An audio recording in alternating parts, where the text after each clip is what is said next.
Yeah, as long as the belts are good, I mean, I guess you'd get used to it eventually, right? I'm telling you, the carrying machine is loud. Cool. Well, this is gonna maybe be a little rough. I haven't done class in like 6 months, so I'm gonna try my best to give you everything you need to know. If you have questions along the way, just stop me and I'll try to explain it. But so this is a carrier reefer. Almost all of our trailers now are just carrier. We are starting to get a couple of Thermo Kings, but you probably won't see them as a majority anytime soon. It's going to be strictly carrier. We have trailers from 15s to 2020s. The 2020s are the H trailers. Otherwise, everything else will be like T91, T81. Basically, the first two numbers tell you the years of the trailer. So if you're looking for a new one, that will kind of help you out. But like you said, if you think carrier is loud, they're all carriers, so you don't have anything a little different. But your battery's on this side. This time of year, you're gonna probably have battery issues from time to time. This is where it's gonna be. If it ever dies on you, and it probably will happen every once in a while, you can jump this with your truck. You don't have cables with your truck unless you bring them yourself, but you can plug in the back of your truck or plug directly to your battery and jump this. It'll jump it just fine. If Just 2 regular posts? Yep. Alright. Yep. In some emergency scenarios, I tell drivers this because if you're here and you get stuck, you need a backup plan. If your truck dies and your battery and your reefer is still working, you can jump your truck with the reefer. What I'll add to that is you need to make sure your reefer is running on continuous before you try to do it. Otherwise, it'll suck your battery dry and then you're going to be stuck. So if you ever get in a situation where that helps you, awesome, now you know. So that's where that is. We'll move on to this part. Your coolant is going to be on this far right side. It'll be the tank way up there.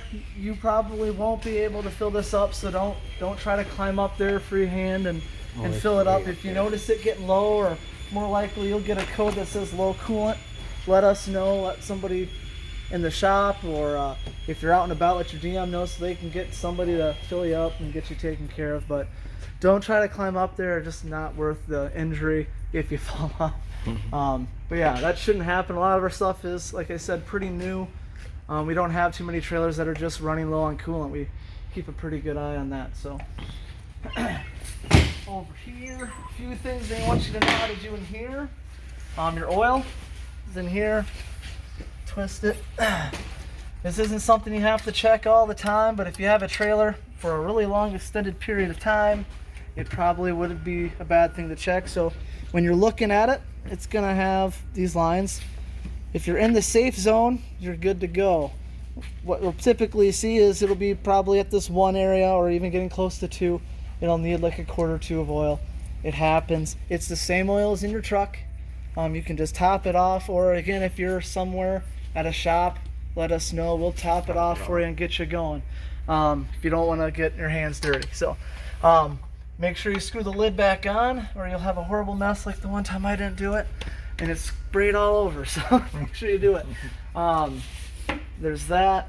And priming it. Every once in a while, unfortunately, we have a trailer that will run out of fuel. What you're going to need to do, first thing, get fuel back into the trailer. Once you do that, you're going to come up here, you're going to prime it. So this is your prime pump.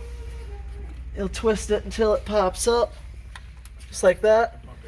And then go over here and turn this bleed valve. That's going to open your lines to get the air out of it.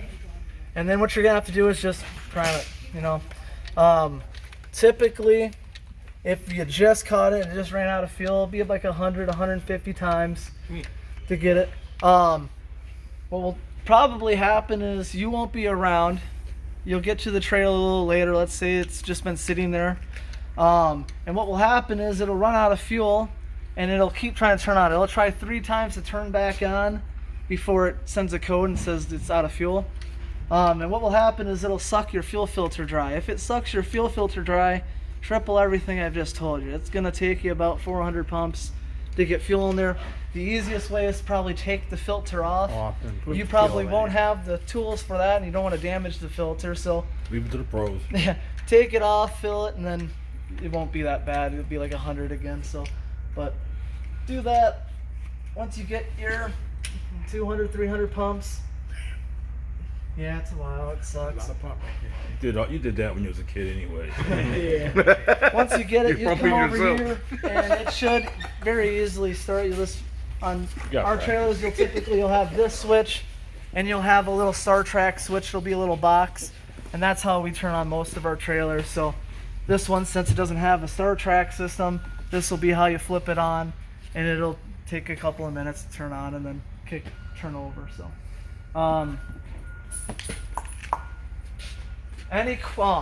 If let's say you don't do this for months, years, hopefully never, if it ever happens to you in the future, the directions for how to prime it are on this panel inside the door. If that makes no sense to you or the sticker falls off, just call your breakdowns. They all know how to explain this to you. They can get you taken care of. If it's still not working, and sometimes we have a trailer that has more issue than it's telling you, they'll send somebody to get you fixed. They won't leave you broken. So, but best case scenario is you die here, and then you can make me do it. So That sounds good. that's what we aim for. Or we can just call and get you out of bed and Yeah. have you come. It's not my on-call week, but I will if I have to. But yeah, so I think that's all I want you to know in here. Any questions about the reefer itself? Cool. I did a good job then. Right. So cool. We'll shut that. We'll come over One here. thing you could explain to them. When you turn the system on, you have to tell them it runs it pre-trips itself Yep. before it starts. That's what I need to know. We'll get there. Okay, It so pre-trips cool. itself before it starts. So like I said, usually there's typically a Star Trek box, but since there isn't one on this, because I mean it's not going anywhere, you'll flip this on. Typically this is your safety on-off switch, so if you're working in here ever, flip this on. It disables the on-off, the Star Trek on-off mode for this, so it can't be remote started. But for right now, it should just turn on. I don't know how long it's going to take for this one to turn on, but we will see. Okay.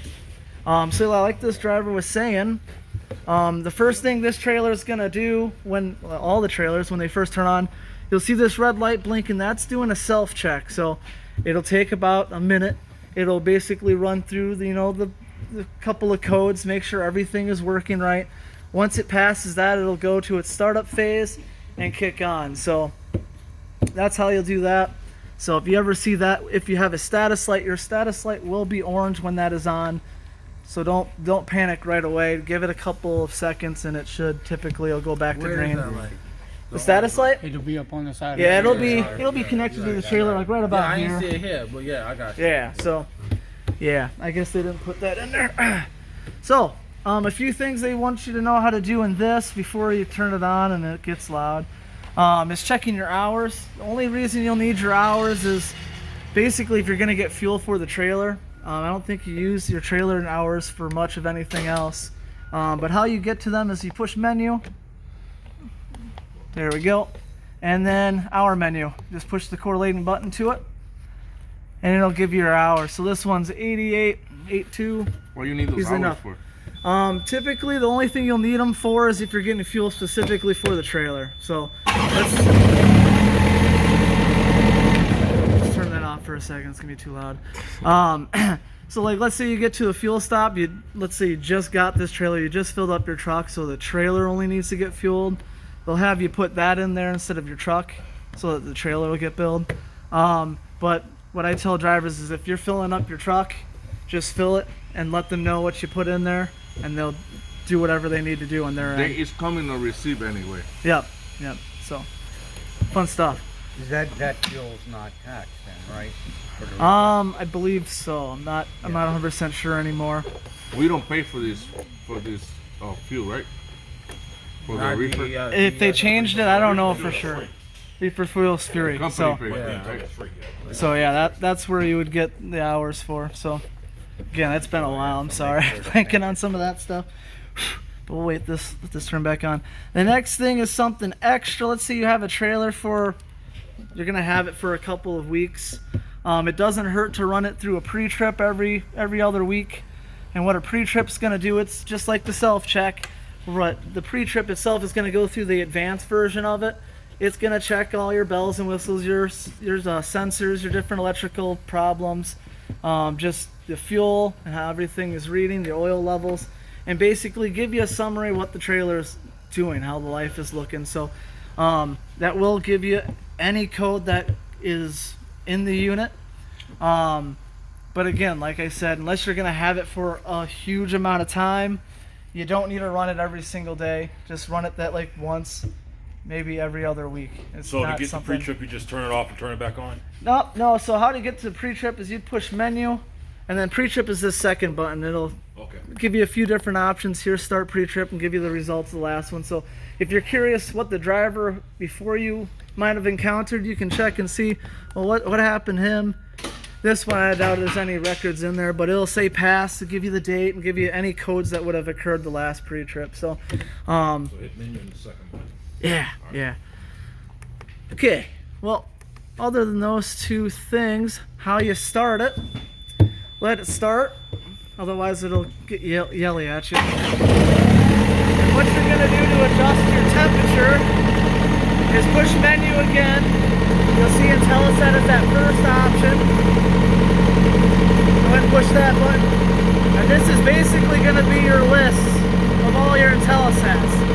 Now there is an update that we're installing right now that's going to give you 18 IntelliSats. But this one being on the old system, still only has 11. You'll get the job done, but there just won't be those fine-tune options. So we'll go through your list. Let's say we have an ice cream mode. So you're going to find number 3 for -15 and 0. And put equals onto it. Pretty easy. So once you see, sorry? You're not push the temperature. Pushing this too. You can, but you have to wait until you're in the folder first. Once you see that IntelliSat changed, it'll take you here. And once you see this number, you can adjust the temperature and fine tune it.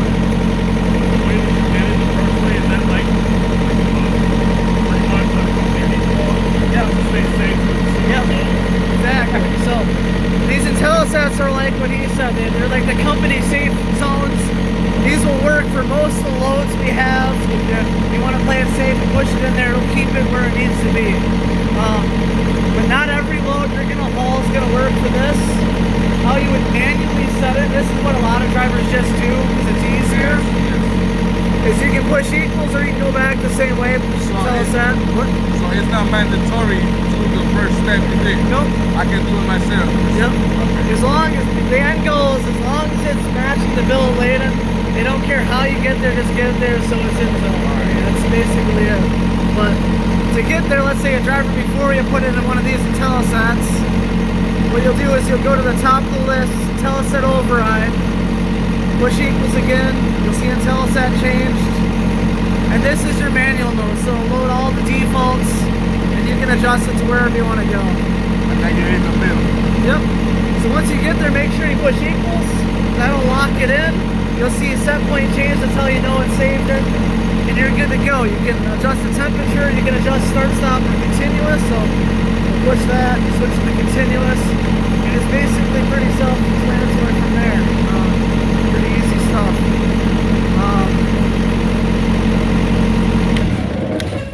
That's pretty much it. Yeah, it's pretty easy.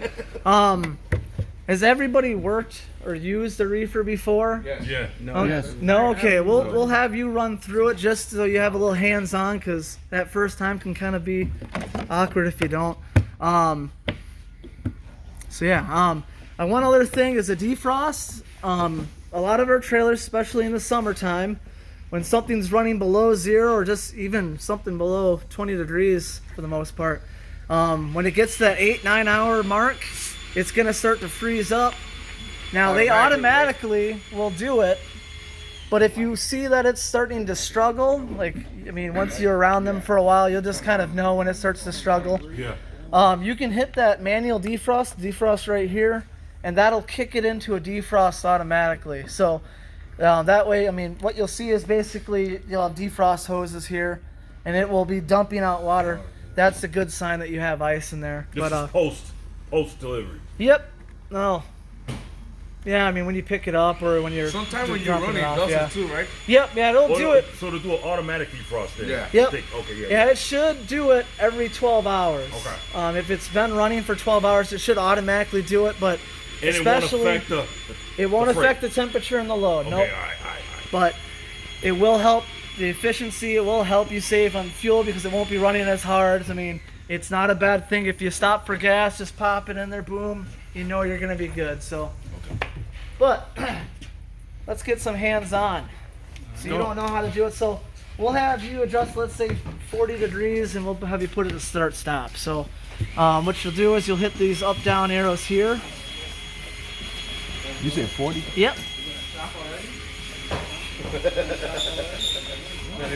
Perfect. Now push equals, lock that in. There you go, set point change. And then yeah, hit that, start stop. Boom. Pretty good. Now do you want to know how to set it to an IntelliSat? There you go, yep. So that got you to the list. So to do the same thing that I told you to do, what you could do is push it down arrow, keep going. You can throw it into that right there, 34 to 58, and get you 40 degrees that way too, and that'll lock it in. So, yeah, that's the one benefit to the IntelliSats is it gets you to what the company wants you to be at, and it gets rid of the chance that you'll set it wrong. So let's say you get in there and you need to be on continuous or something that's like kind of finicky. You can't accidentally tap this and switch it. It'll lock you into the setting that needs it to be and not have it accidentally oops. So that's the only reason they put those in I think there, they really. told us they wanted most of them to run Continuously, yeah. Yep, yeah, that's mostly will be So- continuous. On the new updates, the 1 through 18, I think 11 of them are continuous. There's only a few that are on start-stop now. So all you do is hit the menu button and then your the second one up. Yep. So yeah, if you're gonna go to continuous, all you have to do is hit the Hit the start top stop one. continuous. Assuming you're in manual mode. Again, if you get into that IntelliSat, it'll lock you in one or the other. I wish we had the sticker here.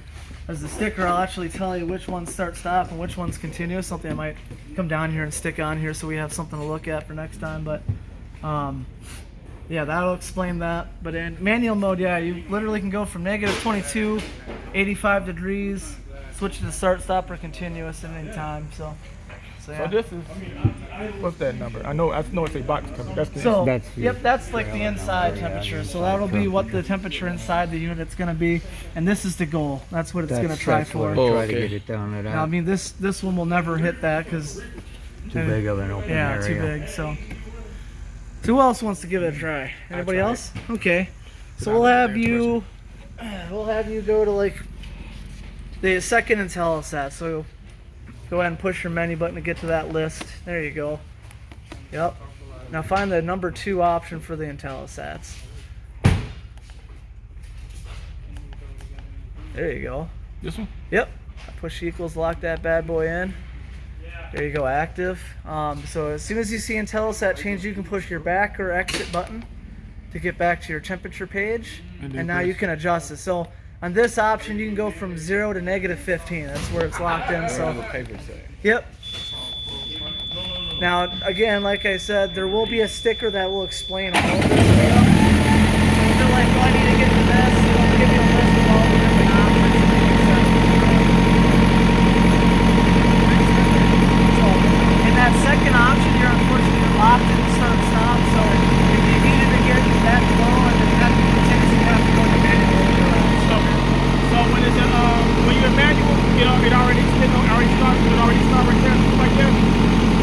If you switch it to manual mode, it'll throw you to the default, so it'll throw you at 30 degrees, and then you can adjust it again and get it back to where you want. How do you get that to back to continuous?